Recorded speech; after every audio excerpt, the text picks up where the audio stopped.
सभी साथियों को मेरा नमस्कार। आज एक बहुत ही महत्वपूर्ण विषय पर आज हमने ये प्रेस कॉन्फ्रेंस बुलाई है। जैसे कि हम सबको मालूम है कि MVC म्यूनिसिपल वैल्यूएशन कमेटी ने पिछले साल कुछ अपने रिकमेंडेशंस दिए थे, सिफारिशें दी थी और उनको 4 नवंबर 2022 को एक्सेप्ट कर लिया गया था।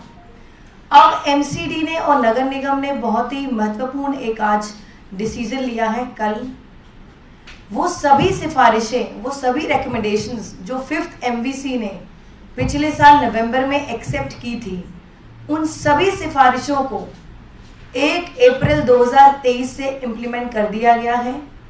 19 अप्रैल को नगर निगम में एक ऑर्डर निकाला है जिसमें साफ स्पष्ट तरीके से बता दिया गया है कि ये सभी सिफारिशें 1 अप्रैल 2023 से अब लागू हो गई है। और उसी ऑर्डर में 29 पैरामीटर्स हैं।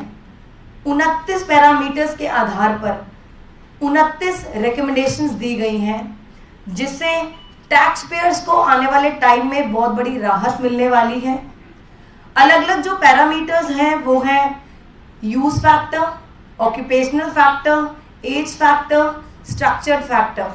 साथ ही अलग अलग जो प्रॉपर्टीज हैं, बेशक वो कमर्शियल हो, रेजिडेंशियल हो, वेकेंट लैंड है, बैंक्वेट हॉल है, बारात घर है, गेस्ट हाउस है, एजुकेशनल इंस्टीट्यूशंस हैं, फार्म हाउस हैं, मल्टीप्लेक्सेस हैं, पेट्रोल पंप हैं, सभी को बहुत ज़्यादा राहत दी गई है। तो कुछ जो यूज फैक्टर्स में जो बदलाव आया है, मैं उस पर आपको थोड़ा सा उन पर लाइट डालना चाहूँगी। जैसे यूज फैक्टर में जो परिवर्तन आया है उससे टैक्स पेयर को बहुत बड़ी राहत मिलेगी। कुछ कॉलोनीज हैं उनके लिए अलग अलग श्रेणी बनाई गई है। कुछ जो कॉलोनीज हैं उनकी श्रेणी में बदलाव लाया गया है।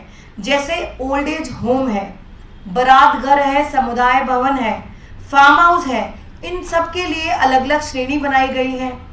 जैसे कि स्पेशली किराए की जो प्रॉपर्टी है उसकी जो श्रेणी है, उस श्रेणी में जो यूज फैक्टर है उसको घटाकर 2 से 1.25 कर दिया गया है, जिससे जितने भी किराएदार हैं, जो रेंटेड प्रॉपर्टी है, स्पेशली जो कमर्शियल रेंटेड प्रॉपर्टी है, उसमें एक बहुत बड़ी राहत मिलेगी टैक्स पेयर को।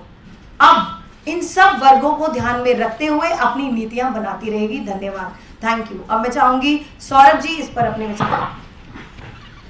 कि आम आदमी पार्टी की तरफ से हम लोग आम आदमी पार्टी की मेयर शैली ओबरॉय जी को बहुत शुभकामनाएं देंगे कि इनके आने के बाद ट्रेडर्स की जो बहुत लंबी डिमांड थी कि जो कमर्शियल प्रॉपर्टीज़ किराए पे दी गई हैं उनका जो यूज़ फैक्टर है वो 2 था, यानी कि जो बेस प्राइस था उससे दुगना प्रॉपर्टी टैक्स उनको देना पड़ता था। बहुत दिनों से डिमांड थी कि उसको कम किया जाए, तो वो जो यूज़ फैक्टर था वो 2 से घटा के 1.25 के दिया गया है। और इससे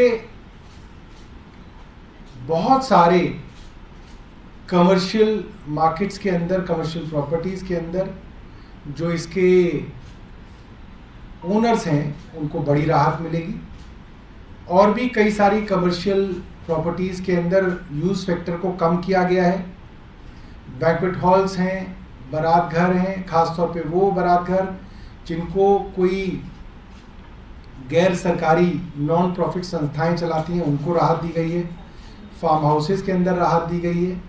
और जिस व्यापारी वर्ग को कोरोना के दौरान एक लंबी समस्या झेलनी पड़ी, उनको जो है इस बार अरविंद केजरीवाल जी ने अपनी MCD की सरकार में आने के बाद एक राहत दी है। और अरविंद जी ने ये वादा भी किया था चुनाव से पहले व्यापारी वर्ग को कि चाहे सीलिंग का मामला हो या उनकी प्रॉपर्टीज़ के ऊपर कन्वर्जन चार्जेस का मामला हो या कमर्शियल प्रॉपर्टी टैक्स का मामला हो, हर तरीके से दिल्ली की आम आदमी पार्टी, दिल्ली की सरकार और दिल्ली की MCD व्यापारी वर्ग को राहत देने का काम करेगी और कोशिश करेगी कि कोरोना में जिनका नुकसान हुआ है उसकी भरपाई जो है सरकार की मदद से हो सके।